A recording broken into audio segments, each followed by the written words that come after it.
Itong kwentong ibabahagi ko sa inyo ngayon ay hango mula sa tunay kong karanasan. Nangyari ang lahat ng maririnig nyo noong taong 1994 sa isang bayan sa probinsya ng Cebu. Ako nga pala si Mila. Noong mga panahong to ay nakikitrap ako sa tita ko dahil malapit lang sa bahay niya ang pinapasukan ko. Noong una ay wala namang naging problema. Pero ang hindi ko alam ay unti-unti palang magbabago noon ang buhay ko. Nag-umpisa ang lahat isang gabi. Marami kasi kaming ginawa sa trabaho noon kaya sobra talaga akong napagod. Gusto ko na lamang talagang mahiga noon kaya pagpasok ko ng bahay ay agad na akong umakyat sa kwarto at natulog. Pero nagising ako ng mga pasado 12:00 para sana magbanyo. Pababa pa lamang ako sa hagdan noon nang manlaki ang mga mata ko sa gulat. Meron kasing tao na bigla na lamang dumaan sa harapan ko. Isang babae na balingkinita ng katawan at sobrang haba ng buhok na aabot yata sa mga tuhod. Natatakpan din noon ang buo niyang mukha. Hindi mo talaga siya makikilala. Nakasuot pa man din ang taong yun ng puting bestida na mahaba. Kinilabutan ako kagad. Hindi na nga ako nakagalaw mula sa kinatatayuan ko sa takot. Dalawa lang naman kasi kami ng tita ko ang nasa bahay niya noon at malabo namang siya yun. Dahan-dahan lang naglalakad noon ang babae papunta sa direksyon ng banyo. Hanggang bigla na lamang siyang tumigil. Sobrang kaba na ang nararamdaman ko noon dahil nakatayo lamang siya sa harapan ng banyo. Saka dahan-dahan siyang lumingon sa direksyon ko. Ang sama ng pagkakatitig niya sa akin. Nanlilisik talaga ang mga mata niya at punong-puno ng galit. Kabadong-kabado na nga ako. Parang lalabas na nga sa dibdib ko ang puso ko doon dahil sa lakas ng kabog. Lalo pa nang magsimula siyang maglakad palapit sa akin. Tulong! Tulungan niyo ako, tita! Tulungan mo ako! Huminahon ka lang, Mila. Huwag kang matakot. Ha? Sino ka? Bakit alam mo ang pangalan ko? Paano ka nakapasok dito sa bahay namin? Diyan ka lang. Huwag kang lalapit sa akin. Sinabi kasi sa akin ni Manang Carmen. Ako si Emma. Nangungupahan ako ng kwarto dito sa inyo. Kalilipat ko lang dito kanina. Totoo ba yung sinasabi mo? Hindi ka ba talaga multo?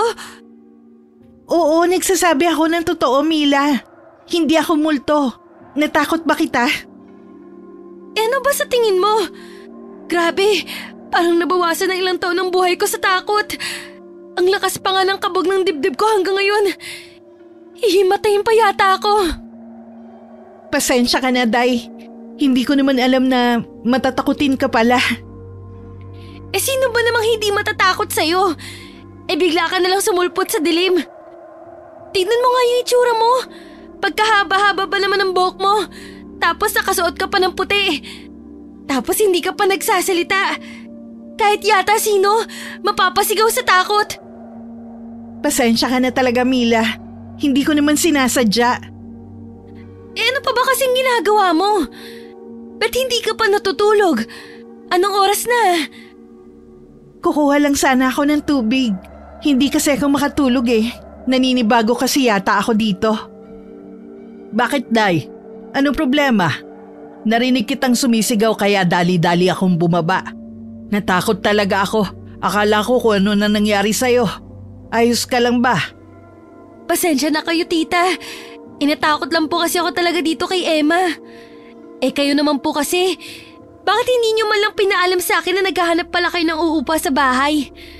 Muntik na po talaga ako maihi sa takot ko kanina. Akala ko po talaga, minumulto na tayo dito. Sasabihin ko naman talaga sa'yo. Kaso alam ko naman pagod ka sa trabaho, kaya hindi pa ako nakahanap ng tiyempo para kausapin ka. Sus, kunwari pa kayo. Ang sabihin niyo Nakalimutan niyo na pong sabihin. Nag-uulyanin na kasi kayo. Hindi ba tama ako? Tignan mo tong batang to. Pinagmukha mo pa akong sinungaling. Bakit ano bang akala mo sa akin matanda na? Hindi ko yun nakalimutan. Sasabihin ko naman talaga sa'yo yun. O bakit ganyan ka makatingin? Hindi ka talaga naniniwala ano? Gusto mo yatang makatikim ng kurot sa singit eh. Kayo naman hindi naman kayo mabiro. Niloloko ko lang kayo. Hindi na kayo nasanay sa akin. Tsaka, ayos lang po kahit na hindi nyo na ipaalam sa akin ang plano nyo. Eh kayo naman tong may-ari ng bahay eh. Nakikituloy nga lang po ako dito ng libre. Hindi nyo na po obligasyon nyo na sabihin sa akin. Mabuti kung ganon. Akala ko kasi nagrereklamo ka. Naisip ko kasing paupahan yung kwarto ni Rosa dahil nakatenga lang naman at para na rin may dagdag akong pagkakakitaan. Huwag kang mag-alala, mabait naman tong si Emma. Galing pa kasi tong Iloilo eh. Siya na lang daw ang inaasahan ng pamilya niya kaya kailangan niya magsipag sa trabaho. Wala naman siyang reklamo sa lahat ng patakaran ko kaya alam kong madali mo lang siyang makakasundo. Wala namang pong problema sa akin. Kung tutusin, pabor pa nga sa akin na nandito siya eh. Dahil may makakatulong na akong maglinis. Salamat, Inday ha. Pasensya ka na talaga kanina. Ano bang pwede kong gawin para makabawi sa'yo? Hindi, wag mo nang isipin yun. Lahat naman nagkakamali. Basta wag mo na lang uulitin sa susunod ha. Oo, pangako yan. Hindi na talaga yun mauulit. Naging maayos naman ang pagtira sa amin ni Emma noon. Marunong kasi siyang makisama. Masipag siya. Lagi siyang tumutulong sa mga gawain sa bahay. Hindi rin siya mareklamo at lalong hindi siya pasaway. Ayos na sana ang lahat. Kaso may ilang ugali lang siya na mahirap maintindihan.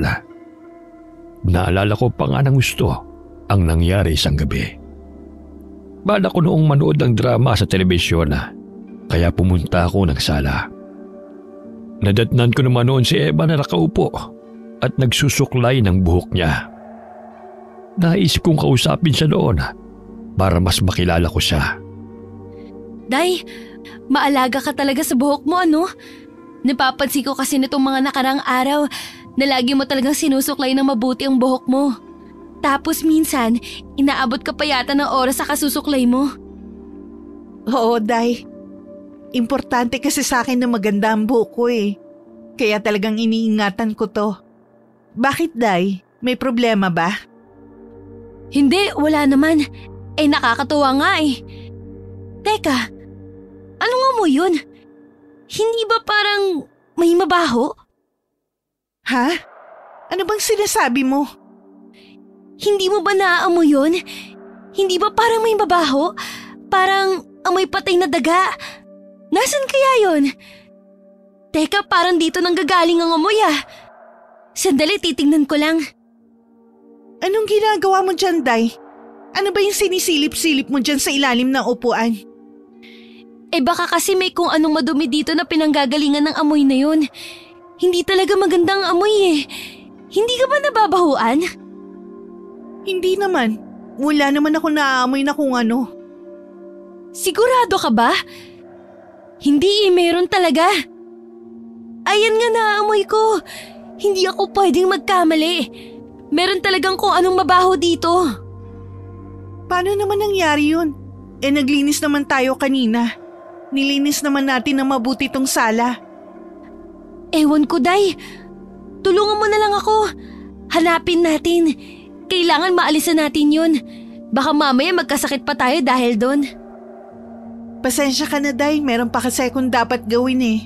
Kailangan ko na kasing matapos yon. Sige babalik na ako sa kwarto ko. Teka, sandali lang. Parang naamoy ko na dyan sa banda mo galing eh. Parang malapit nga dyan. Ano ba yung ginagawa mo, Day? Ang gulo-gulo mo naman eh. Oh, bakit naman ako ang inaamoy mo? Teka, bakit ka nakatingin sa akin? Teka lang, Bakit parang ikaw yata ang naaamoy ko? Ikaw ba yun, Day? Bakit naman ganyan ang amoy mo, Emma? Meron kasi ako nilalagay sa buhok ko para kumintab to at gumanda. Medyo hindi nga lang maganda ang amoy. Dahil siguro nga sa sangkap nun. Yun siguro ang naaamoy mo. Ba't mo naman kailangan gumamit ng ganun? Baka pwede namang itigil mo na lang. Maganda naman ang buhok mo Hindi kasi talaga maganda ang amoy nun. Masakit sa ilong. Hindi ka ba nasusuka sa amoy nun? Pasensya ka na, Day, ha? Hindi kasi pwede Ano kasi yun? Parang gamot. Oo, yun nga. Gamot yun sa buhok ko. Pag hindi kasi ako gumamit nun, maglalagas ang buhok ko. Kailangan ko kasi talagang gumamit nun. Kaya tinitiis ko na lang ang amoy. Baka meron namang ibang gamot na para dyan.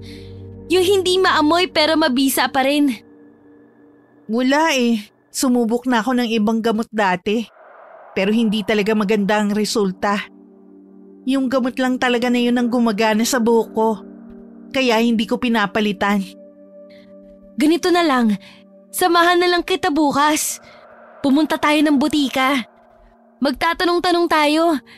Sigurado naman ako na… Bakit ba ang tigas-tigas ng ulo mo, ha? Sinabi ko na nga sa'yo na hindi pwede. Pero ipinagpipilitan mo pa rin ang gusto mo. Bakit ba mas marunong ka pa sa akin, Mila? Pasensya ka na, Day. Hindi ko naman intensyon na magmarunong Gusto ko lang naman sanang tulungan ka dyan sa problema mo.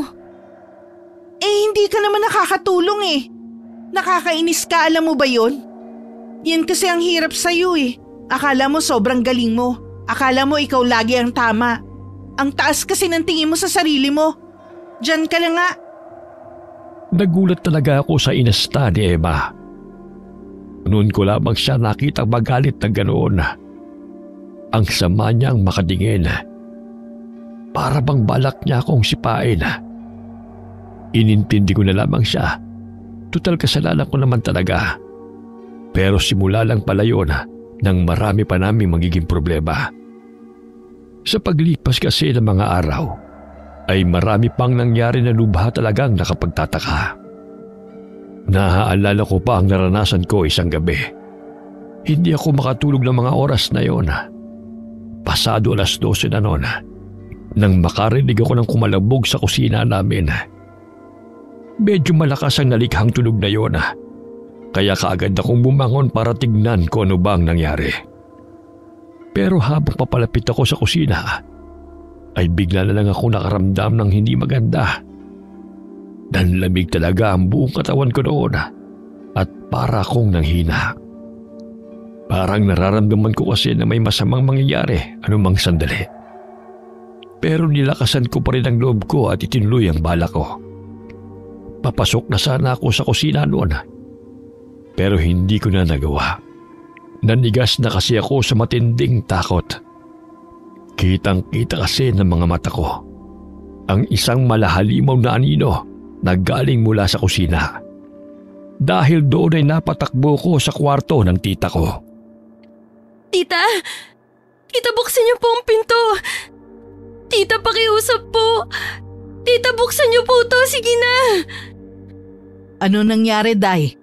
Bakit ka sumisigaw? Anong problema? Bakit parang takot na takot ka? Namumutla ka Ayos ka lang ba? Tita, may halimaw po. Nakita ko po. Ano ka mo? Wala naman ako maintindihan dyan sa mga sinasabi mo. Para ka naman batang bulol. Huminahon ka nga muna. Saka mo sabihin sa akin kung ano ba ang nangyari. May nakita po akong halimaw dun sa kusina. Nakita ko po yung anino niya na nakatayo. Tapos yung buhok niya, nakataas. Tapos bigla na lang humahaba. Tapos gumagalaw pa po para pong sumasayaw sa hangin. Parang may sarili pong buhay yung buhok niya. Sus, Ginoo! Ikaw ba, Day, nababaliw na? Baka naman nag-a-addict ka na. Ano ba yung mga pinagsasabi mong bata ka? Tita naman maniwala po kayo sa akin. Kitang-kita ko po yun ng mga mata ko. Nakita ko po talaga yung halimaw. Nakakatakot po talaga. Ang hirap naman kasing paniwalaan ng mga sinasabi mo. May halimaw na humahaba ang buhok? Ano ba namang klase yun? Paano naman mangyayari yun? Tsaka paano magkakaroon ng halimaw dito Matagal na akong nakatira dito. Hindi ko po alam. Basta sigurado po ako sa nakita ko.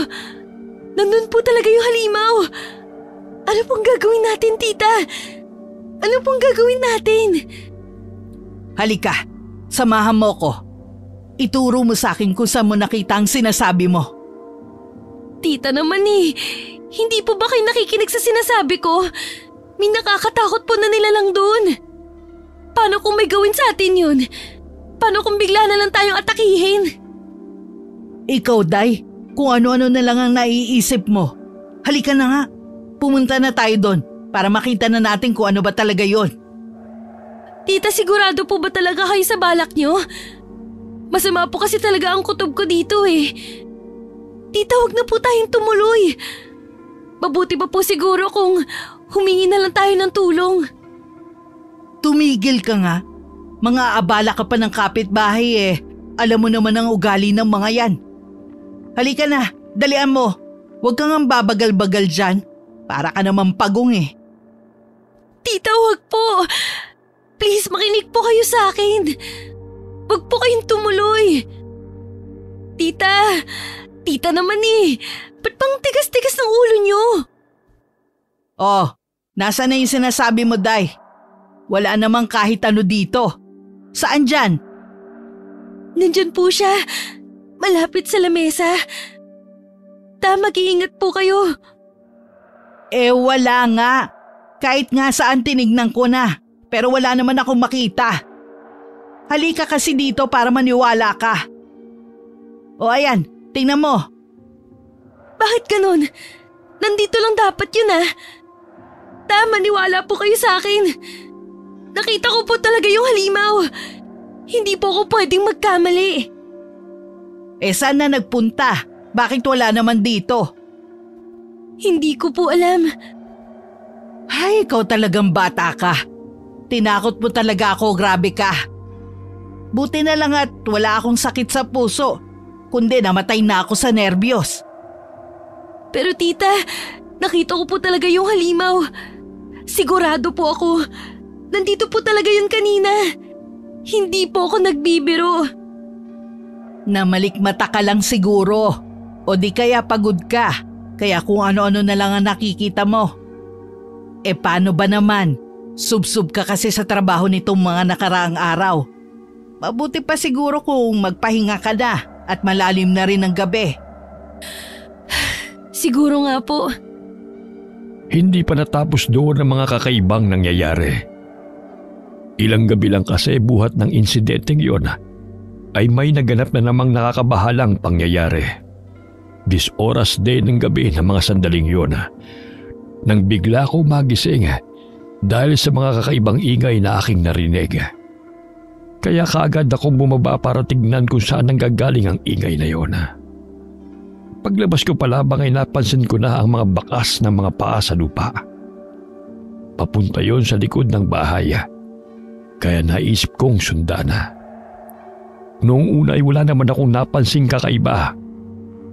Pero ilang sandali lamang ay nakarinig ako ng kakaibang mga ungol. Kinilabutan ako sa narinig ko. Nagtayuan pa ang lahat ng balahibo ko sa katawan. Ang bilis na rin ang kabog ng dibdib ko noon. Lalo pang nadagdagan ang takot ko nang may marinig akong kumaluskos na parang galing sa damuhan. Parang may kung anong nagtatago roon. Hindi ko na alam kung anong pumasok sa isip ko, pero lumapit pa rin ako para tignan. Nanlaki na lang ang mga mata ko sa nakita ko roon. Ikaw ba yan, Emma? Diyos ko, tinakot mo na naman ako.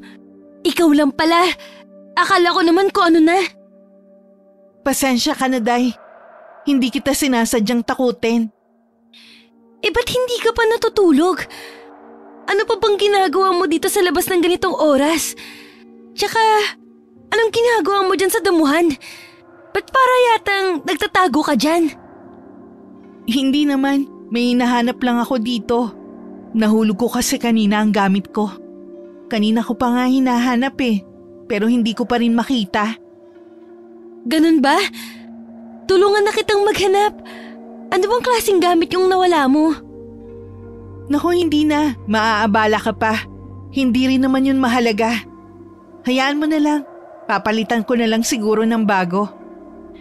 Kung yan ang gusto mo. Ikaw, ano palang ginagawa mo rin dito? Tsaka bakit gising ka pa? Hindi kasi ako makatulog. Tapos parang may narinig akong kakaibang tunog. Hindi ko masabi Ngayon pa lang yata ako nakarinig ng ganun. Parang umuungol yun na kung ano. Ha? Sigurado ka ba dyan sa sinasabi mo, Day?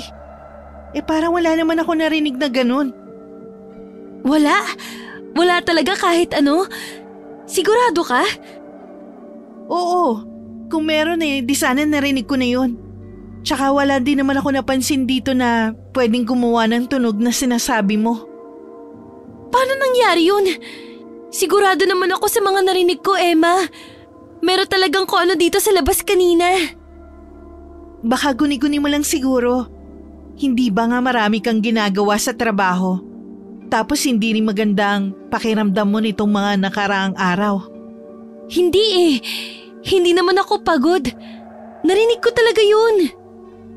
Baka may kung anong hayop siguro na napadaan dito kanina. Tapos nakaalis na. O di kaya hangin lang ang naririnig mo. Huwag mo nang isipin yun. Sigurado naman ako na wala lang yun. May punto naman si Eva, kaya nakinig na lamang ako sa kanya. Pero kahit anong gawin ko, ay hindi ko pa rin maalis sa isip ko ang mga nangyaring yun. Hindi ko rin alam kung bakit, pero hindi talaga maganda ang pakiramdam ko sa mga tulog na yun.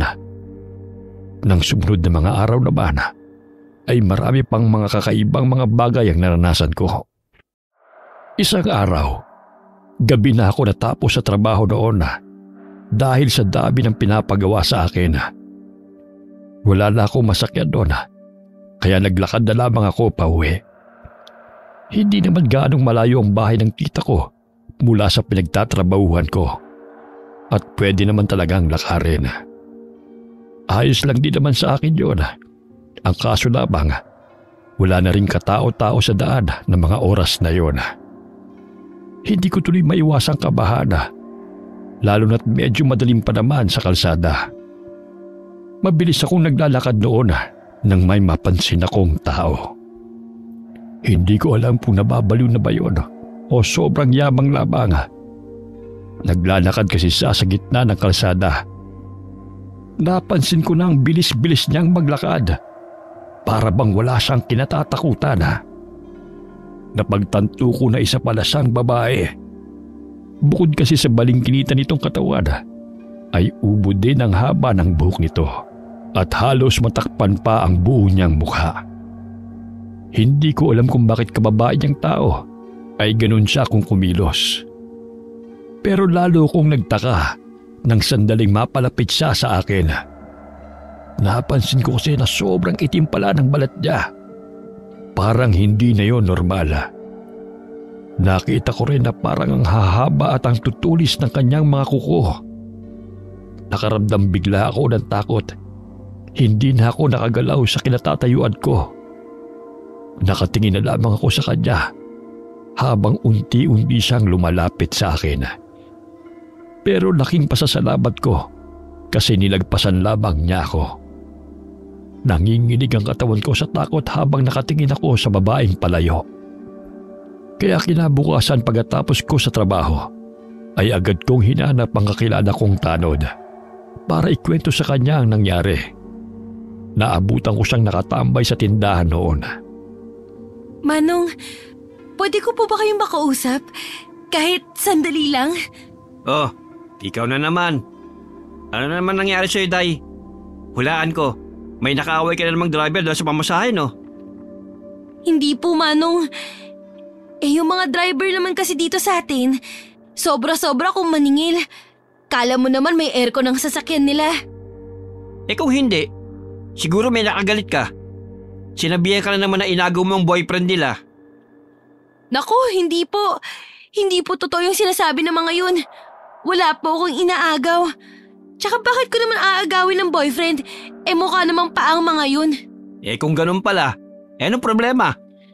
Magtatanong lang po sana ako kung may kilala kayo na bagong lipat dito sa atin na mahaba ang buhok tapos maitim ang balat. Parang wala naman. Bakit mo naman naitanong? May nakasalubong po kasi ako sa daan kagabi. Kakaiba po kasi ang kilos nun. Parang wala po yata sa sarili niya. Baka mamaya kasi, baka panakit pa yun ng kung sino. Ganun ba? Huwag ka mag-alala. At aalamin namin kagad kung sino yun. Babalita na lang kita. Marami pong salamat, Manong. Sige po, mauuna na ako. Teka lang, sandali lang. Munti ko na makalimutang sabihin sa'yo. Kailangan mo pa namang malaman to. Kasi minsan gabi ka na nakakauwi. Bakit po, Manong? Tungkol po ba saan yan? Alam mo kasi, nitong mga nakarang araw, may mga kababaryo kasi tayong nawawala. Nagpapaalam lang daw sila na may pupuntahan. Pero hindi na sila bumabalik. Hanggang ngayon nga hindi pa rin sila nakikita . Bakit po? Ano po sa tingin niyo ang dahilan? Huwag ka munang maingay hanggat hindi pa kami nakakasiguro.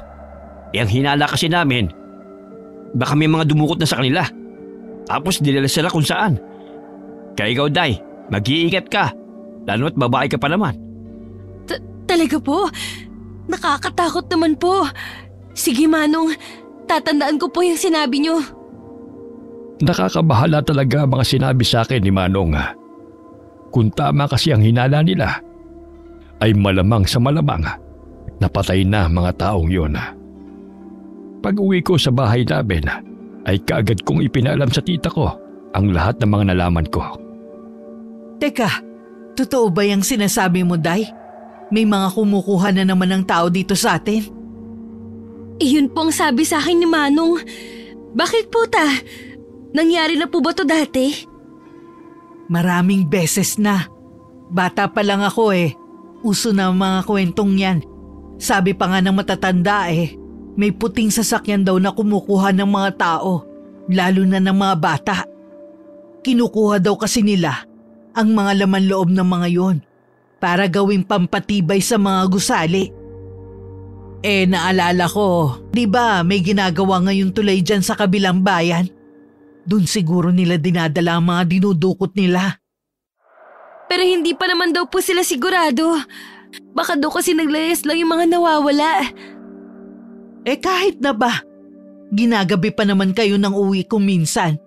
Mas maigi pa rin kung mag-iingat kayo. Lalo na yun si Emma. Naku, naiinis pa naman ako sa babaeng yun. Ha? Bakit po? Ano po bang problema kay Emma? Nitong mga nakaraang gabi kasi, napapansin kong umaalis pa yan kahit 10 oras na. Totoo ba yan, ta?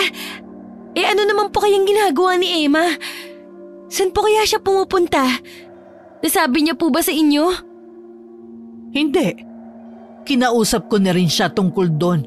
Pero ayaw niya namang sabihin. Ano pa bang gagawin niya? Di syempre gaya rin sa mga kabataan ngayon. Kumekerengkeng. Siguro pinupuntahan niya ang bahay ng boyfriend niya at gumagawa sila ng milagro. Ay nako, kala ko pa naman matino yan. Pero mukhang sakit din pala sa ulo. Hindi naman po siguro. Mabait naman po si Emma . May iba naman po siguro siyang dahilan. Anong hindi? Gawain ba na mabait na taong ginagawa niya? Ano pa ba ang dahilan niya kundi nagbubulakbol at nakikipaglandian yan?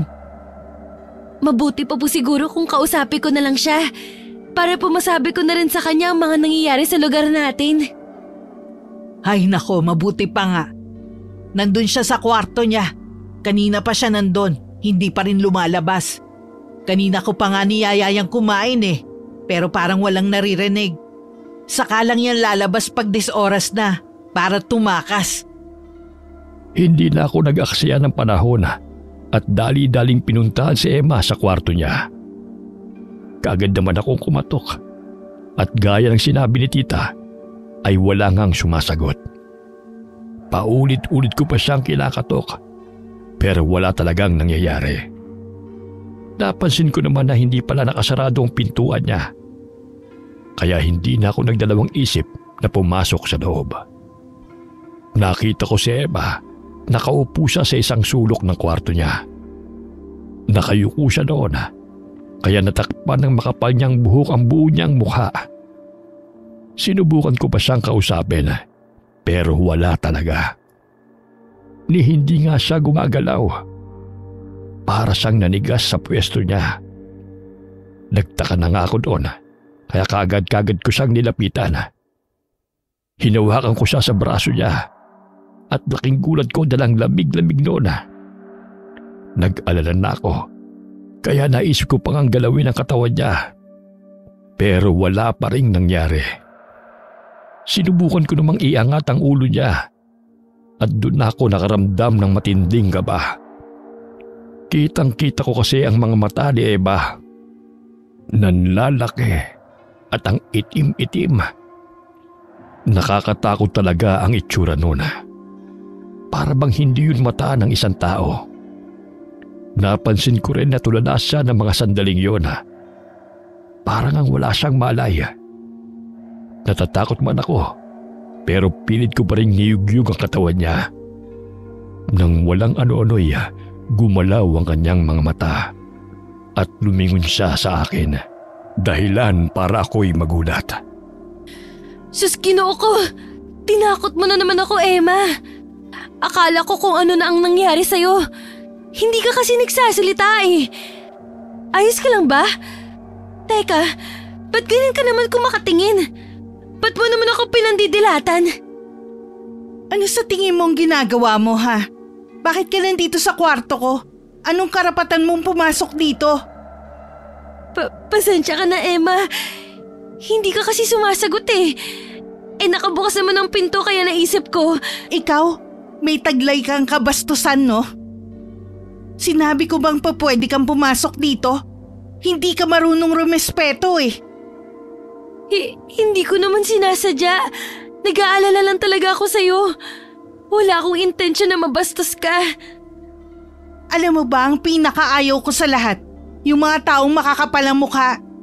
Yung mga taong hindi iniisip ang nararamdaman ng iba. Yung mga taong mahilig mangialam. Hindi ba't sobrang nakakainis sa mga ganong klaseng tao? Kala nila kung sino sila. Pasensya ka na talaga, Emma. Hayaan mo, hindi ko na talaga uulitin. Sige na, umalis ka na. Umiinit lang ang ulo ko dahil sa'yo. Kitang-kita ko sa mukha niya ang pagkairita. Hindi ko naman siya masisisi dahil hindi ko talaga maiwasan ang pakialaman siya. Naisip ko na hindi na ituloy ang sadya ko noon. Imbis kasi na maayos ang sitwasyon, ay baka lalo lamang gumulo. Kaya minabuti ko na lamang na umiwas muna at hayaan siyang huminahon. Kaso lamang ng mga panahong yun ay lalo namang lumala ang mga nangyayari sa lugar namin. Isang beses nga, nang mapadaan ako sa isang bakanting lote, ay nadatnan ko na maraming tao at nagkukumpulan doon. Nakakita rin ako ng mga tanod at mga pulis na naroon.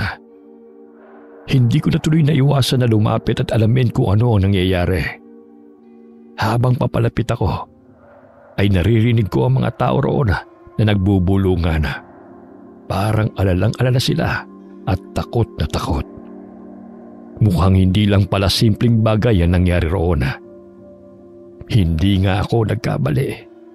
Nanlaki ang mga mata ko. Hindi ako makapaniwala sa natunghayan ko. Manong, ano pong nangyari sa kanya? Bakit ganyan ang itsura niya? Nakakatakot po.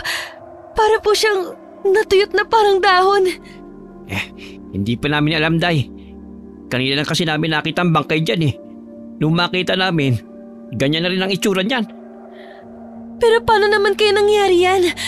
Parang sobrang tagal na pong namatay ng tao sa itsura niya. Hindi pa namin alam. Wala pa naman kasi makapagsabi kung sino ang pwedeng gumawa niyan eh. May mga kabaryo tayo na unang nakakita sa kanya. Pero wala naman daw silang narinig o napansin na kakaiba. Pero ang hinala namin, Baka may kung sino lang ang gumawa daw niyan para panakot sa mga tao. Parang ang hirap naman po yatang paniwalaan ang sinasabi nyo. Parang meron po kasi talagang mali dito eh. Ha? Anong ibig mo sabihin, Inday? Eh hindi po ba kayo nagtataka? Tignan nyo po, wala nang natira sa katawan niya. Parang hinigop at piniga ang katawan niya hanggang sa matuyot at mangulubot. Tingnan niyo ang kulay ng balat niya. Sobra pang nangingitim. Masama po talaga ang kutob ko. Parang may nangyari po talaga dito na hindi normal. Parang hindi po taong gumawa nito eh. Ha? Eh kung hindi tao, ano naman kaya ang pwedeng gumawa nito? Hindi ko po alam. Wala po ba talagang nakakaalam sa kung sino ang gumawa nito? Wala eh. Nagtatanong-tanong na kami. Pero wala pa rin kaming nalalaman. Eh ano pong balak niyo, Manong? May paraan po ba para malaman natin ang totoo? Hindi pa rin naman kami titigil. Itutuloy pa rin namin ang investigasyon. Pero hindi yung magiging madali. Hindi kasi pangkaraniwan ang nangyari dito. Hindi nga namin alam kung saan kami magsisimula eh. Ngayon lang yata nangyari ito eh. Kahit isang palatandaan nga na naganap dito eh, wala. Pero habang nag-iimbestiga kami, pinapayuhan namin ang lahat na mag-iingat. Lalo na't wala namang makapagsabi kung ano ba talaga ang nangyari. Pero parang hindi naman yun sineryoso ng mga tao sa amin. Marami pa rin mga taong lumalabas sa gabi na para bang walang nangyari. Wala nga silang takot na tumambay sa mga kanto o di kay gumala sa kung saan saan. Para bang hindi sila naaapektuhan sa insidente. Marami rin kasi talaga sa amin ang matitigas ang ulo, lalong-lalo na ang mga kabataan. Pero minabuti ko pa rin na mag-ingat. Kaso sa kabila ng mga ginagawa ko, ay hindi ko pa rin naiwasan ang panganib. Hinding-hindi ko talaga makakalimutan ang nangyari sa akin noon.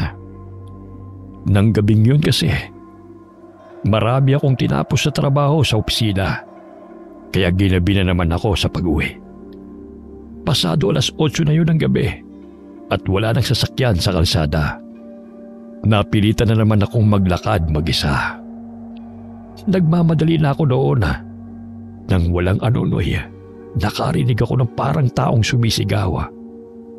Parang may humihingi ng tulong. Hindi na ako nag-isip noon at hinanap ang pinanggagalingan ng sigaw. Laking gulat ko sa aking natunghaya na meron kasing isang binata na parang lumilipad sa hangin. Kitang-kita ko rin ang isang tila babae na nasa gitna ng daan. Malago, makapal at sobrang haba ng buhok niya na parang namamalikmata ko sa mga nakikita ko. Ayoko mang maliwala pero kitang-kita kong nakapulupot ang buhok ng babae sa mga kamay at paa ng binata habang iniaangat ang katawan nito ng mataas sa hangin. Lalo pa akong nagulat sa mga sumunod na nangyari. Bigla-bigla na naman kasing humaba ang buhok ng babae at nagdire-diretso sa binata. Kitang-kita ko kung paano pumasok sa bunganga nito ang napakakapal na buhok. Unti-unti namang namayat ang binata hanggang sa tuluyan ng lumiit at matuyot ang buo niyang katawan. Sa puntong yun, ay dahan-dahan nang umatras ang buhok ng babae at nagbalik sa normal. Sobra talaga akong kinilabutan noon. Hindi ko na nga maikilo sa mga pako sa sobrang takot ng mga oras na yon. Doble pa ang naging takot ko nang bigla na lamang lumingon ang babae sa akin. Sobrang itim ng balat niya, matulis sa mga kuko. Pero ang nagbigay talaga ng matinding takot sa akin ay ang pulang-pula niyang mga mata. Hindi siya tao. Sigurado ako noon. Sa pagkakataong yun ay sinubukan ko ng tumakbo dahil tiyak na papatayin niya ako. Paglingon ko ay nakita ko siyang sinusundan niya ako. Ganun na nga lang ang takot ko. Binilisan ko pa ang aking pagtakbo hanggang sa mapasigaw na lamang ako dahil biglang may humatak sa akin. Saklolo! Tulungan niyo po ako! Ayoko pa pong mamatay! Parang awa niyo na tulungan niyo ako! Hoy, Day! Huminahon ka lang! Ako to si Emma! Huminahon ka muna, tumingin ka sa akin. Day, ikaw pala! Diyos ko po, salamat naman. Akala ko talaga kung sino nang humila sa akin. Natakot talaga ako. Ang lakas-lakas pa nga ng kabog ng dibdib ko. Buti na lang at ikaw ang nakakita sa akin. Mabuti na lang talaga. Ayos ka lang ba? Ano ba nangyari sa'yo, ha?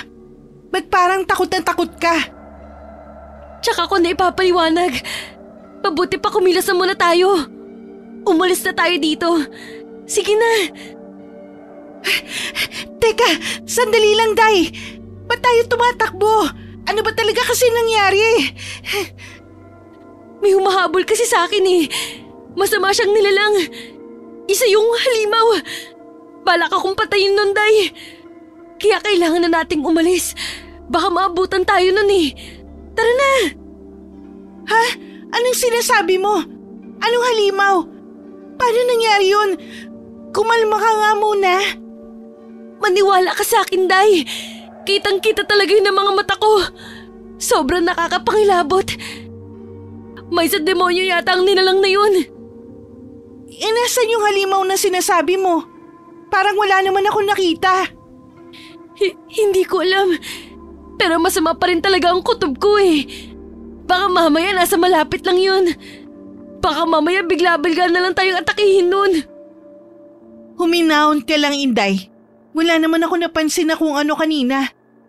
Siguro natakasan mo na kung ano man yung humahabol sa'yo. Huwag ka na mag-alala. Diyos ko po. Takot na takot ako, Day.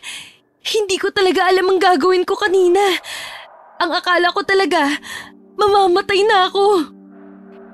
Alam mo, hindi ko maintindihan. Sabihin mo nga sa akin ang nangyari. Bakit ka ba hinahabol nun? Bakit ka niya gustong patayin? Anong dahilan? Hindi ka maniniwala. May nakita kasi akong babae kanina eh. Pero hindi siya ordinaryong tao. Sobrang sama niya. Pinatay niya yung lalaki. Kitang-kita ko lahat na nangyari. Malakas ang kutob ko na siya ang may kagagawan sa mga nangyayari dito sa lugar natin. Ha? Totoo ba yung sinasabi mo? Paano nangyari yun? Kilala mo ko, Day. Hindi ako magbibiro lalo na sa ganitong mga bagay. Nakita ko talaga ang taong yun ang patayin niya ang lalaki. Napapagalaw niya kasi ang buhok niya eh. Bigla-bigla na lang yung humahaba. Diyos ko po, parang ako na nga ang isusunod niya. Yung mga tingin niya kasi sa akin, punong-puno ng galit. Balak niya talaga akong patayin kanina. Sigurado ako dun. Nakilala mo ba kung sino ang sinasabi mo? May ituturo mo ba kung sino siya? Hindi normal ang itsura niya. Hindi siya mukhang tao. Hindi ko talaga siya nakilala. Ikaw kasi, ano pa ba kasing ginagawa mo rito? Hindi mo ba alam kung anong oras na? Alam mo namang delikado na dito sa lugar natin. Hindi sana mangyayari to kung hindi ka naging pabaya eh. Kasalanan mo. Hindi ko naman sinasadya eh. Pero lang kasi akong kinailangang tapusin. Hindi ko naman alam na ganito palang mangyayari sa akin. Kung alam ko lang, mas ingat sana ako. Mabuti na lang talaga at natakasan mo ang halimaw na yon. Maswerte ka rin at wala naman nangyari sa iyong masama. Sa susunod kasi mag-ingat ka. Tingnan mo, muntik nang mangyari sa'yo. Muntik ka na mapahamak. Oo, tama ka. Hanggang ngayon nga takot na takot pa rin ako eh. Mabuti na lang at nakita kita kaya kahit papano, nabawasan ang kaba ko. Ano palang ginagawa mo dito? Day, ba't parang yata hindi ka makasagot? May pupuntahan lang sana akong kakilala. Nagkataon naman nakita kita. Nagtaka talaga ako sa kilos mo kaya hindi na ako nagdalawang isip na lapitan ka. Mabuti na lang din at walang nangyari sa akin na hindi maganda. Ganun ba? Teka, Day, tingnan mo yun. Hindi ba parang may mga tao dun? Parang namumukaan ko sila. Tama, sila nga ang mga tanod natin. Halika, puntahan natin sila. Hindi, wag. Bakit naman natin sila pupuntahan? Hihingi tayo ng tulong sa kanila. Tsaka kailangan ko rin sabihin sa kanila ang nangyari. Halika na. Teka, Day. Bakit mo ko hinawakan? Bitiwan mo ko. Kailangan ko silang makausap. Sandali lang. Makinig ka muna sa sasabihin ko, ha? Ano pa bang sasabihin mo? Dapat na nilang malaman ang nangyari. Hindi na dapat tayo mag-aksaya ng panahon. Ano ba? Bitiwan mo na ako. Mag-isip ka nga muna. Hindi ka dapat nagpapadalos-dalos. Paano mo naman kukumbinsihin ng mga tanod? Wala ka namang hawak na ebidensya. Tapos hindi pa tayo sigurado sa kung ano ba talaga ang nangyari. Paano pag nagsumbong ka tapos mali ka pala? Ikaw pa ang mapapahamak niyan eh. O di kaya isipin nila na nababaliw ka na.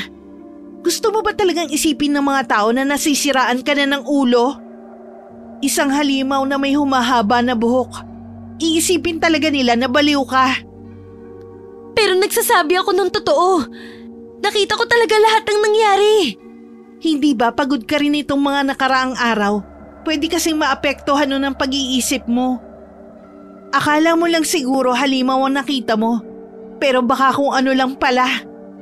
Hindi naman ako tanga. Alam ko ang nakita ko. Sigurado ako doon. Hindi ka ba naniniwala sa akin? Mahirap kasi talagang paniwalaan ang sinasabi mo.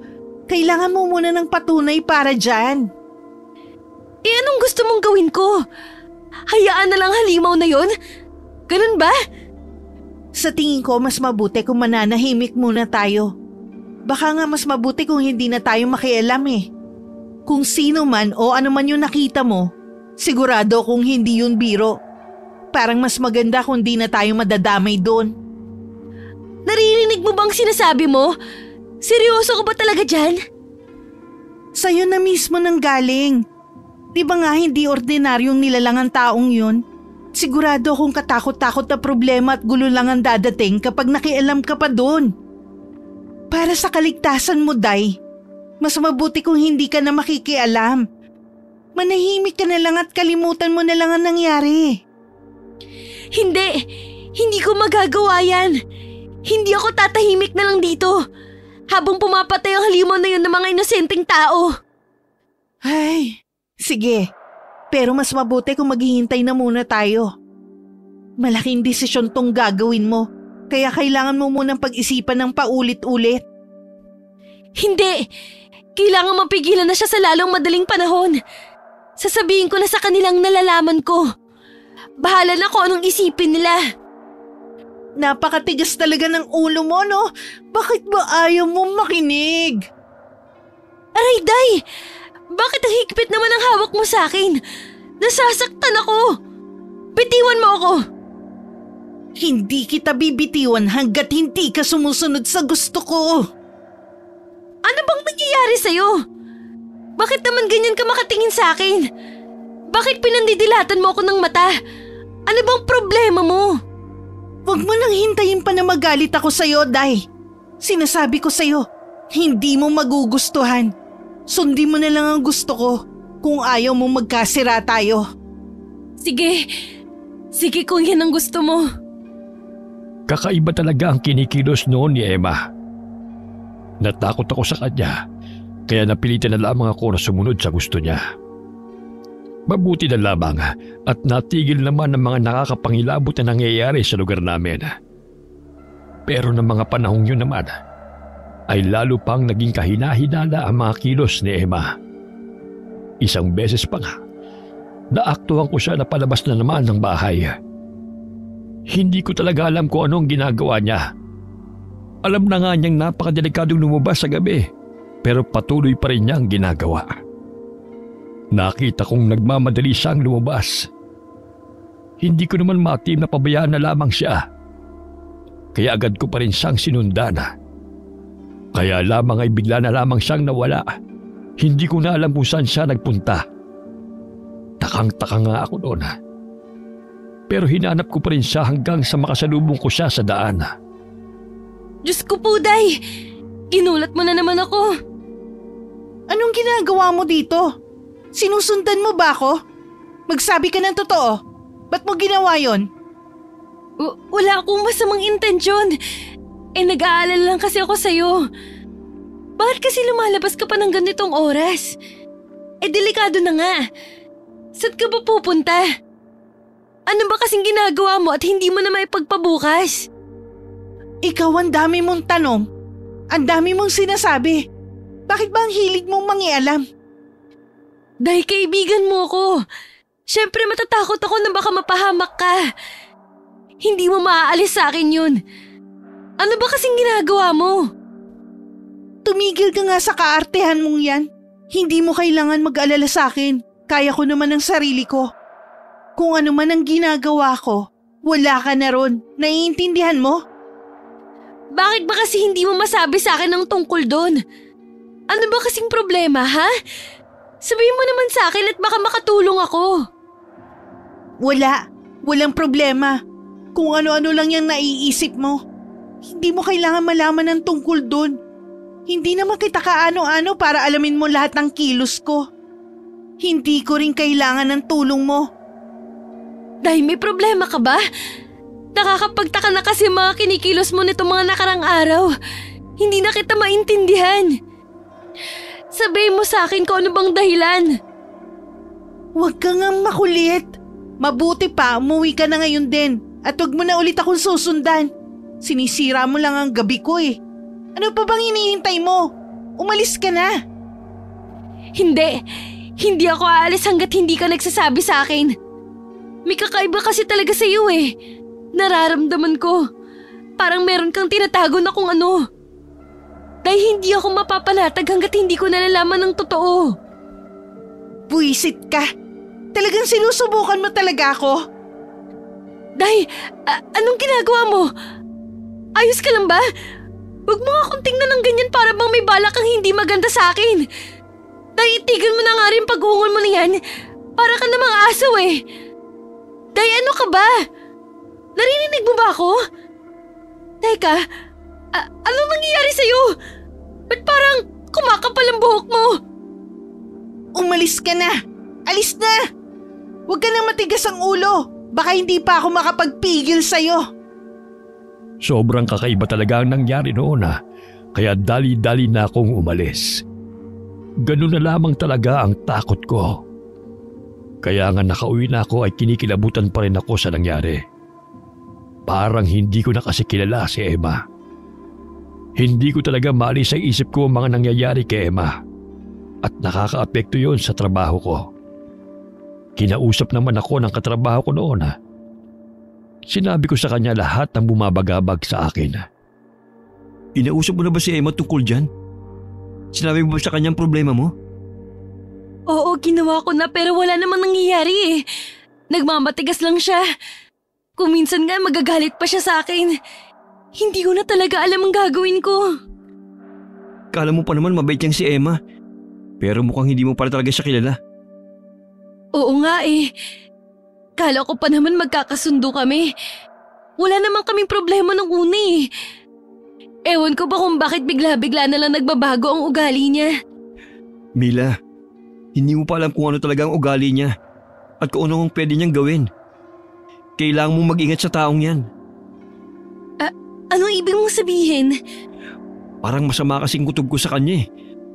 Malakas din ang pakiramdam ko na baka meron siyang tinatago na hindi niyo dapat na malaman. Yun lang naman ang naisip kong dahilan kung bakit siya nagkakaganon. Eh ano naman kaya yun? Ano kaya ang tinatago niya? Sa tingin ko talaga may ginagawa siyang hindi maganda. Kailangan mong malaman kung ano yun bago pa mahuli ang lahat. Nabahala ko sa sinabi sa akin ni Carlos. Lalo na't posible ang sinasabi niya. Hindi naman namin talaga lubusang kilala si Emma. At hindi malabo na masama nga siyang tao. Kaya sinunod ko ang payo sa akin ni Carlos. Isang beses nga na hindi pa nakakauwi si Emma ay nagpasya akong pasukin ang kwarto niya. Pagpasok ko pa lamang ay napansin ko na ang daming buhok na nakakalat sa sahig. Sobra talagang dami. Para sa akin ay hindi na yun normal. Hindi ko nga maiwasang magtaka pero itinuloy ko pa rin ang aking pakay. Hinanugho ko talaga ang buong kwarto. Hanap ako ng hanap sa kung saan hanggang subukan ko maghalughog sa lalagyan niya ng damit. Doon ako may nakitang nagpalaki sa aking mga mata. May isa kasing maliit na bote roon na puno ng kung ano-anong madumi at nakakadiring mga bagay. Parang pinaghalo-halong putik, dumi ng manok, mga ugat at mga dahon. Hindi lamang yun. Meron din kasi akong nakita na isa pang bote na puno naman ng maitim na likido. Sinubukan ko pang buksan yun na hindi ko na pala sana ginawa. Sobrang sama at lansa kasi ng amoy noon at pakiramdam ko'y parang maduduwal na ako. Malakas ang kutob ko na dugo ang laman noon. Sa pinakailalim ng mga gamit niya ay may nakita rin akong libro na may kung ano-anong nakasulat na hindi ko maintindihan. Masama na talaga ang pakiramdam ko noon. Kaya agad kong ibinalik ang mga gamit at nagmamadaling lumabas ng kwarto. Hindi ko talaga maintindihan kung bakit may mga ganong bagay si Emma. Hindi ko maisip kung para saan ang mga yun. Habang nakahiga ako ay walang tigil ako sa pag-iisip. Hanggang sa makatulugan ko na yon. Ngunit bigla akong nagising nang may marinig ako sa tabi ko na parang humihingal. Nang magmulat ako ng aking mga mata, bigla na lamang akong napasigaw dahil sa gulat. Nakita ko si Emma na nakatayo sa tabi ko. Nanlilisik ang mga mata niya sa dilim habang titig na titig sa akin. Pakiramdam ko'y galit na galit siya at parang may balak siyang gawin sa akin. Anong ginagawa mo? Anong ginagawa mo dito sa kwarto ko?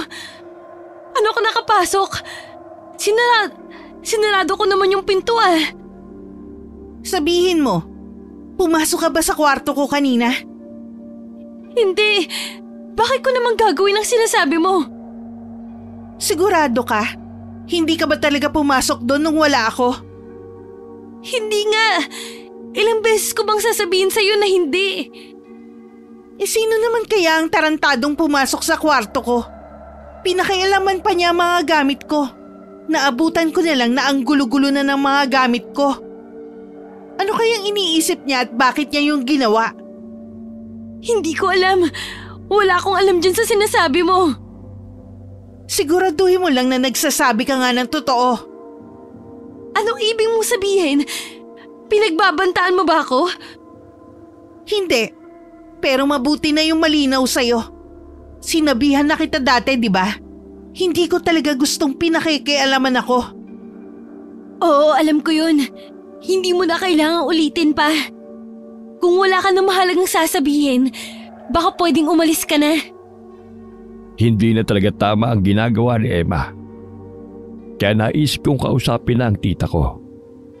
Ikinuwento ko rin sa kanya ang lahat ng nalaman ko kay Emma.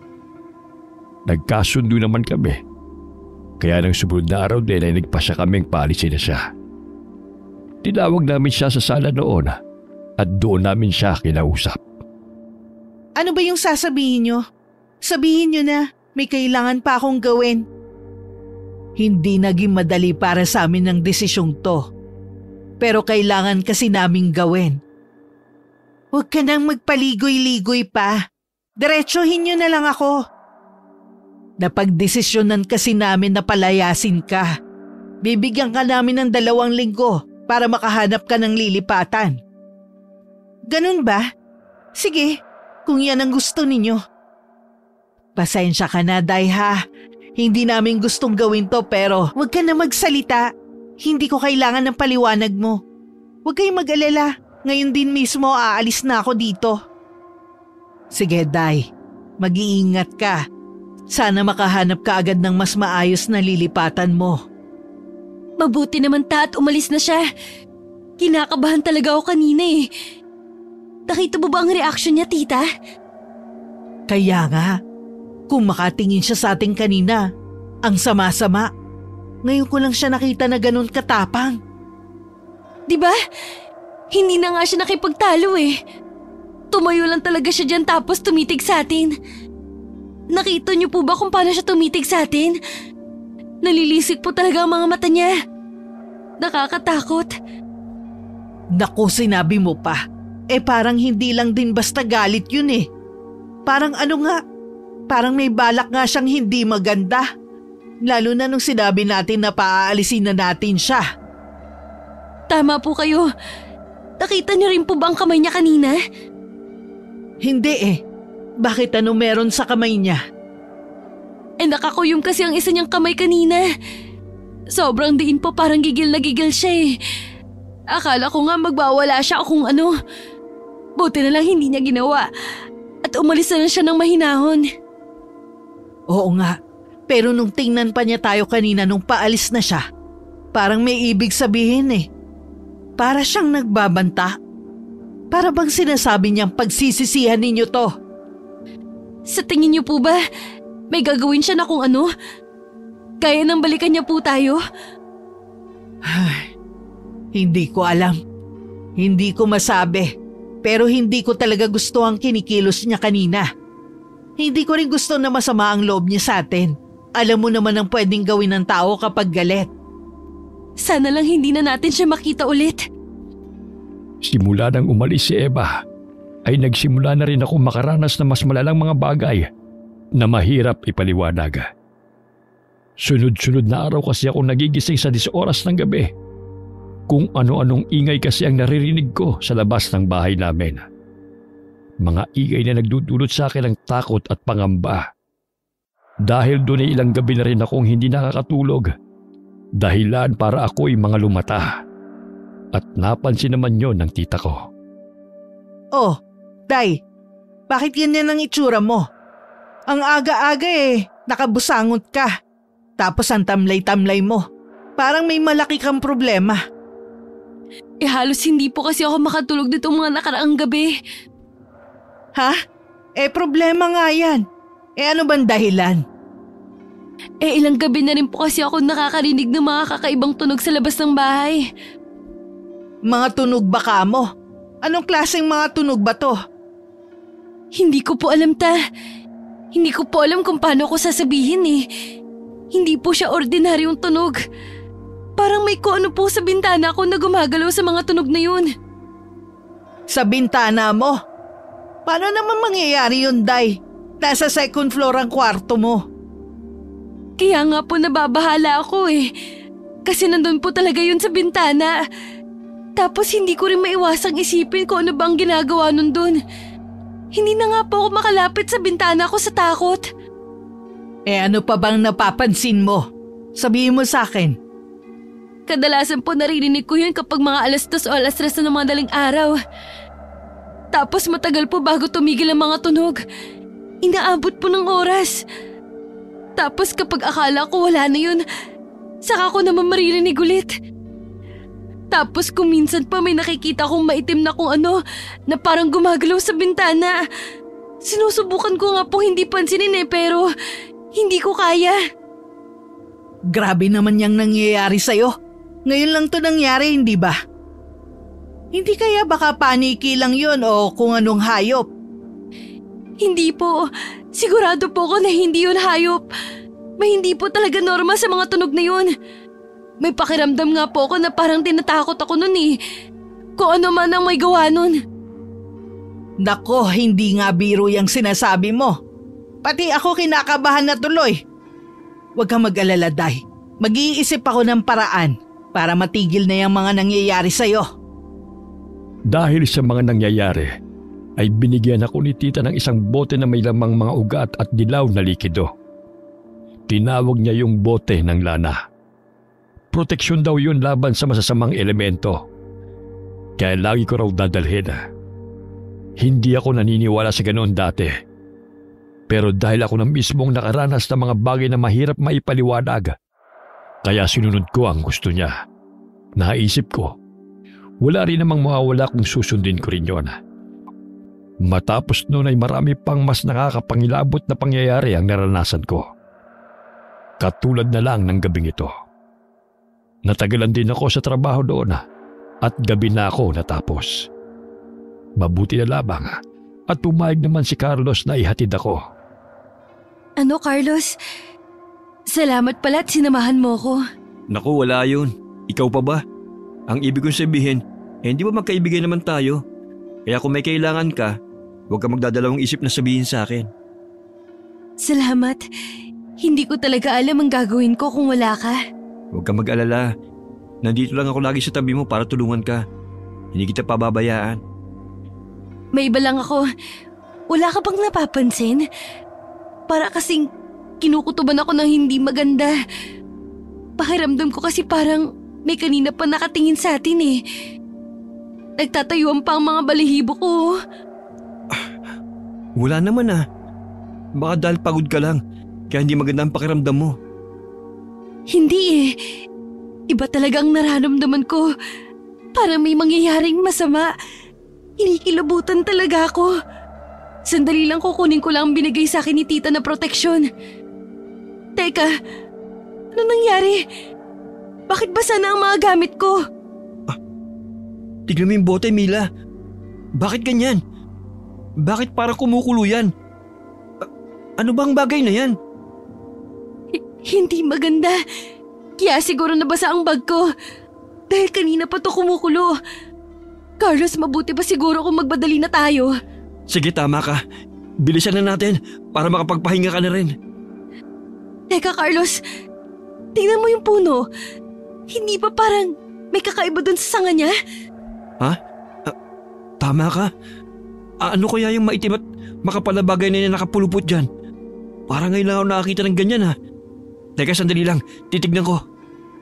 Hindi! Sandali lang, Carlos. Huwag mong gawin yan! Huli na nang balahan ko siya. Bigla na lamang kasing gumalaw ang maitim na bagay at bumaba kay Carlos. Sobrang bilis na mga pangyayari. Nilingkis noon ang leeg niya na parang sawa. Nagpupumigla si Carlos pero hindi siya makawala. Kitang-kita ko noon na nahihirapan na siya. Sus, Kinoko! Anong klaseng bagay yan? Paano nangyari na gumagalaw yan? Carlos! Carlos, palitin mo ko mawala! Hindi ko kaya. Masyadong mahigpit. Sinasakal ako. Sus, Kinoko! Carlos, ayos ka lang ba?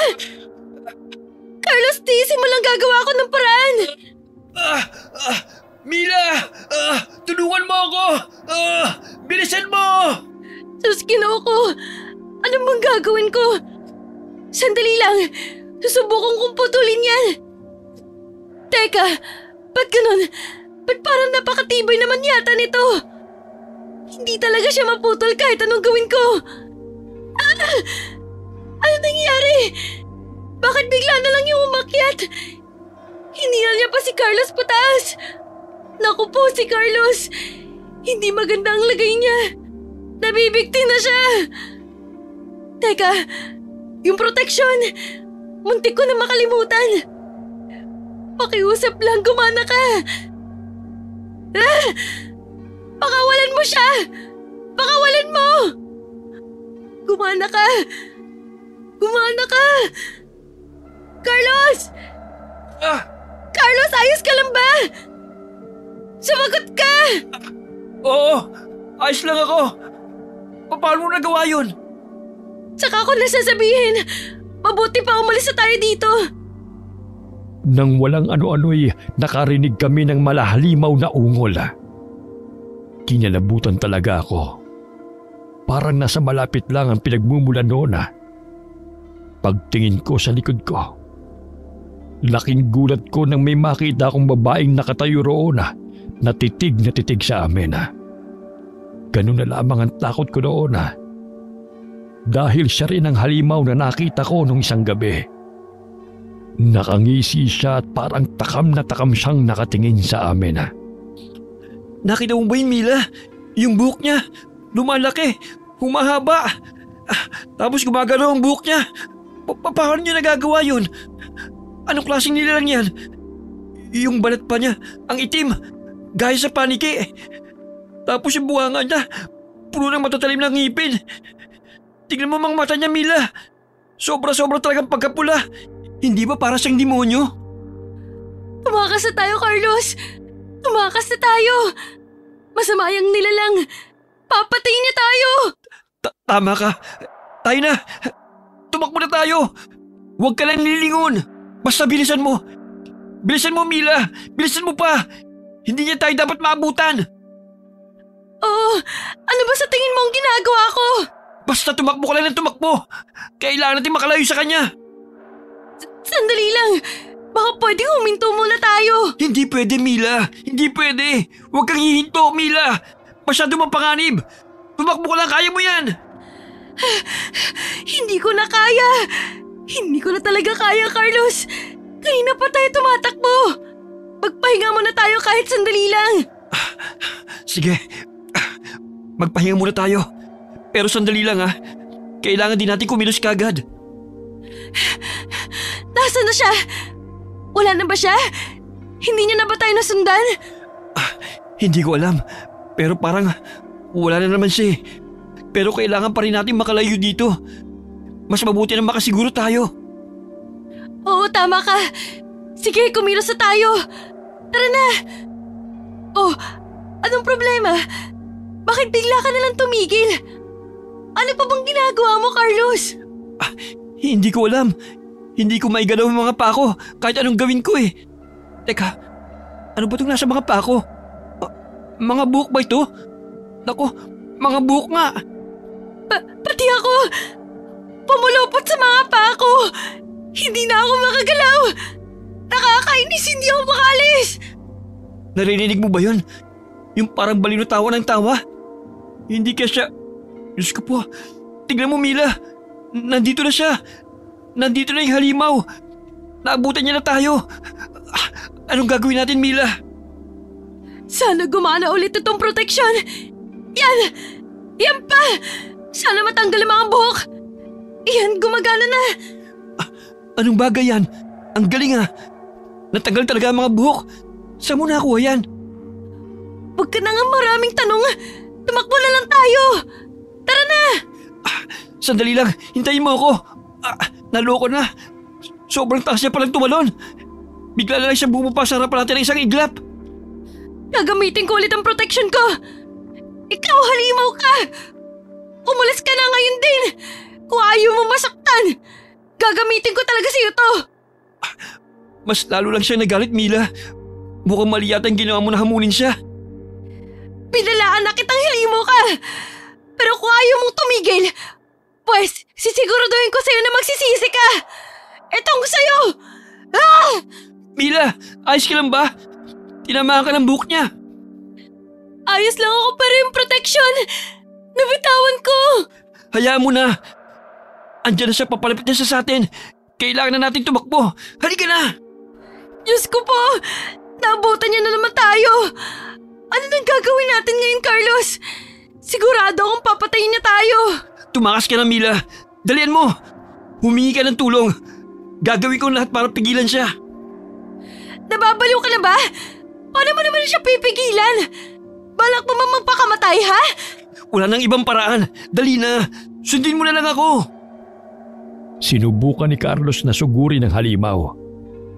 Pero hindi pa siya nakakalapit nang hagupitin siya ng malalatigo nitong buhok. Pero tinangka pa rin ni Carlos na lumaban. Tumayo pa siya noon kaso pumulupot na sa kamay niya ang buhok ng halimaw. Saka siya nito binalibag sa lupa. Kabadong-kabado na ako noon dahil kulang na lamang ay patay na niya si Carlos. Nang walang ano-ano'y napatingin sa akin ng halimaw. Tingin na nagbigay dahilan para manigas ang katawan ko sa takot. Halos huminto ang tibok ng puso ko dahil doon. Sa pagkakangisi niya ay parang ako na ang isusunod niya. Wala na akong ibang nagawa kundi ang tumakbo. Binilisan ko na ang takbo ko. Pero laking gulat ko nang bumaba na naman siya sa harapan ko na parang tumalon siya galing sa malayo. Sinubukan ko pa rin tumakas. Pero naramdaman ko na lamang na parang may pumulupot sa paa ko. Kaya't bumagsak ako sa lupa. Mga buhok na pala yun ng halimaw. Unti-unti ako nung hinihila pabalik. Sigaw ako ng sigaw sa sobrang takot. Mabuti na lamang at napadaan naman ang mga tanod sa lugar namin. Nang mapansin nga ng halimaw ang mga tanod na papalapit, ay dali-dali itong tumalon palayo. Maraming sugat at galos ang natamo ni Carlos dahil doon. kaya't dinala namin siya sa ospital. Mabuti na lamang at hindi naman malala ang mga tinamo niyang pinsala. Kinausap naman ako ni Mang Nando tungkol sa nangyari. Ikinuwento ko na sa kanya ang lahat ng nalalaman ko. Anong sinabi mo, Day? Nangyari na pala siya ito dati pero bakit kayo mo lang sinabi sa akin? Ano ka ba? Puro ganda ka lang ba? Hindi ka marunong gumamit ng utak? Pasensya na, Manong. Napaka-imposible naman kasi nang nangyari eh. Tapos wala man lang ako ebidensya nun. Ay Diyos ko, Day. Sana salamin mo pa rin sa amin. Ano ba akala mo sa amin, tanga? Gagawa pa naman kami ng sarili naming investigasyon eh. Para makumpirma namin ang bagay na yun. Pasensya na po talaga. Tumigil na din po kasi ang mga nangyari dito sa lugar natin. Kaya ang akala ko, umalis na yung halimaw dito. Ikaw nagpapalasot ka pa eh. Gusto mo kalbuhin kita? Nakita mo na nangyari. Munting na kayo mamatay ng katrabaho mo. Kung sinabi mo na sana yun ang mas maaga, baka naiwasan pa natin ang nangyari sa inyo. Ikaw naman, Dong. Huwag mo naman nang sisihin si Inday sa nangyari. Hindi niya naman kasalanan yun eh. Ito po kasing pamangkin nyo, Manang eh. Tatanga-tanga eh. Ano bang plano nyo ngayon? Paano nyo huhulihin ng halimaw na yon? Mag-iimbestiga po ulit kami. Marami na naman kaming nalaman tungkol sa halimaw eh. Sigurado makakatulong yun para mahuli namin yon. Ano bang klaseng halimaw ang umatake sa pamangkin ko? Maitim na nilalang daw po na may sobrang habang buhok. Na kaya nitong mapagalaw sa kahit anong paraan na gusto niya. Teka, hindi ba't aswang na kubot ang sinasabi mo? Yun nga ang tawag sa halimaw na yon. Narinig ko na ang kwentong yan nung bata ako. Kung ganun, paano po kaya namin matutukoy kung sino ang halimaw na yon? Hindi madali. Pero ang alam ko, kapag normal na taong aswang na yon, sobrang haba din ang buhok niya. Tapos may kung anong langis pa silang pinapahid sa buhok nila. Dahil inaalagaan talaga nila yon. Pero dahil doon, kaya nagiging mabaho ang buhok nila. Manang Carmen naman. Alangan naman pong isa-isahin namin amuyin ng lahat ng mga kababayan natin na merong mahabang buhok. Hindi naman kayo nakakatulong eh. Ay, tignan mo to. Ako pa talagang sinisi mo. Sinasabi ko lang naman ang alam ko. Sandali po, Manong. Parang may kilala po kasi ako napasok dyan sa mga sinasabi ni Tita. Totoo ba yung sinasabi mo? Sino to? Sabihin mo na. Si Emma po, yung nakatira po sa bahay ni Tita. Ay, Diyos ko. Kaya pala kakaiba ang kinikilos ng babaeng yun eh. Kaya pala mahilig siyang maglalabas ng 10 oras ng gabi. Kala ko malandi lang talaga ang babaeng yun. Yun pala, isa pala siyang aswang. Sige, bukas na bukas kakausapin namin siya. Alam niyo ba kung saan namin siya matatagpuan? Nako, yun ang problema. Pinalayas na kasi namin siya. Hindi namin alam kung nasa na siya ngayon. Huwag kayong mag-alala. Gagawin namin ang lahat para mahanap siya. Babalitaan na lang namin kayo. Pero ilang araw na ang lumipas. Pero hindi nila mahanap-hanap si Emma.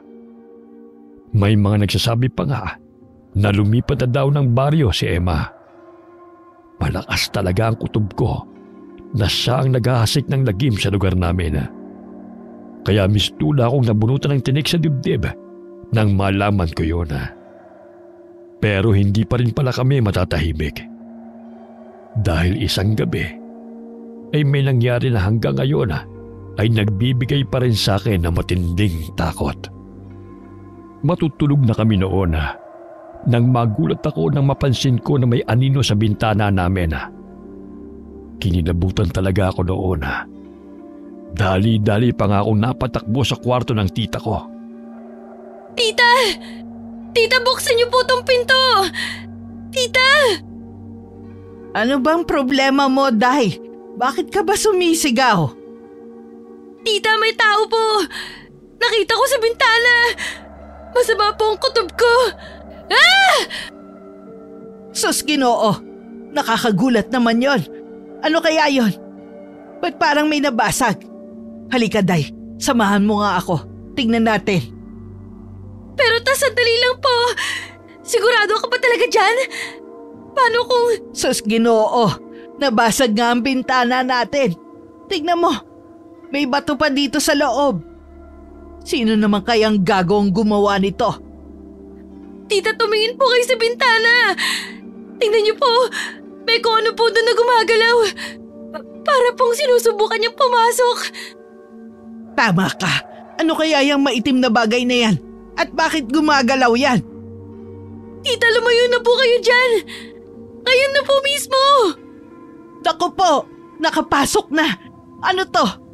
Mga buhok ba to? Ano nangyayari? Bakit sobrang dami naman yatang buhok dito?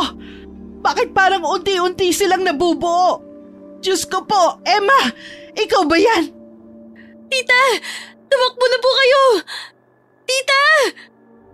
Emma, nakikiusap ako sa'yo. Huwag mong gawin to, parang awa mo na. Bitiwan mo ako! Bitiwan mo ako, Emma! Tulungan mo ako, Day! Napuluputan ng paa ko! Nahuli niya ako! Sinubukan ko siyang tulungan, pero huli na. Unti-unti na kasing hinila ng halimaw si tita hanggang sa baluti na siya nito ng napakaraming buhok. Hindi ko na alam ang nangyari sa kanya. Sa sobrang takot ko doon, ay nagtatatakbo na ako palabas ng bahay. Sigaw ako ng sigaw ng paghingi ng tulong, pero parang wala ni isang nakakarinig sa akin. Kaagad naman akong dumiretso sa bahay ni Manong Nando. Pinaghahampas ko na ang pinto niya noon para pagbuksan ako. Manong Nando, tulungan niyo po ako. Kailangan ko po ng tulong niyo. Para awan niyo na. Oh, Day!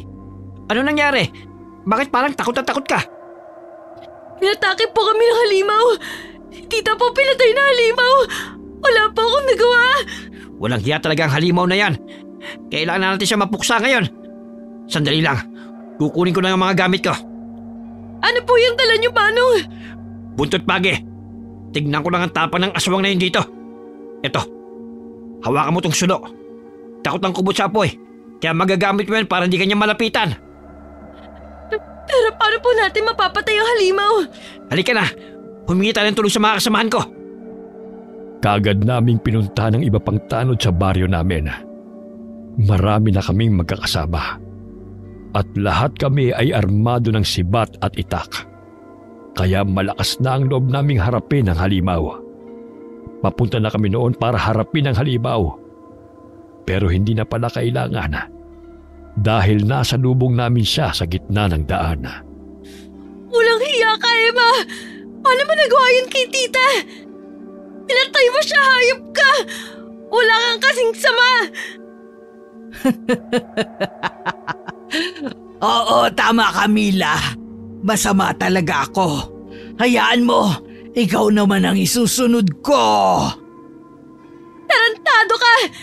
Sisiguraduhin kong magbabayad ka! Naunang sumugod ang isa sa mga tanod. Pero hindi pa siya nakakalapit ay natabaan na siya ng buhok ni Emma. Sabay-sabay namang sumugod ang iba pang mga tanod. Pero wala rin silang nagawa. Sabay-sabay silang nagtalsikan nang tamaan sila ng malalatigong buhok ni Emma. Habang ang iba naman ay napuluputan ng buhok nito sa leeg. Hanggang sa mawalan sila ng malay. May isang tanod na naglakas loob na atakihin ang halimaw mula sa likod. Pero hindi rin siya nagtagumpay. Kitang-kita ko pa nga kung paano nabutas ang tiyan niya nang tumagos doon ang buhok ng halimaw. Gumapang ang makapal na buhok ng halimaw at nilingkis ang isa pang tanod. Nagsisisigaw ang tanod dahil sa sobrang sakit. Sa puntong yun ay nagsitakbuhan na ang lahat ng mga natitirang tanod. Sinubukan ko pang tumakbo, pero nadapa pa ako sa sobrang takot. Paglingon ko ay halos himatayin ako dahil sa gulat. Ilang hakbang na lamang kasi ang layo ni Emma sa akin noon. Nakikiusap ako sa'yo, Emma! Huwag mong gawin sa akin to! Parang awa mo na! Ba't para yatang naiba ang ihip ng hangin, Mila? Parang kanina lang ang tapang-tapang mo. Pero ngayon, halos maihi ka na dyan sa sobrang takot. Emma! Nagmamakaawa ako. Huwag mong gawin to. Ano bang akala mo sa akin? Tanga? Bakit pa ba ginagawa to?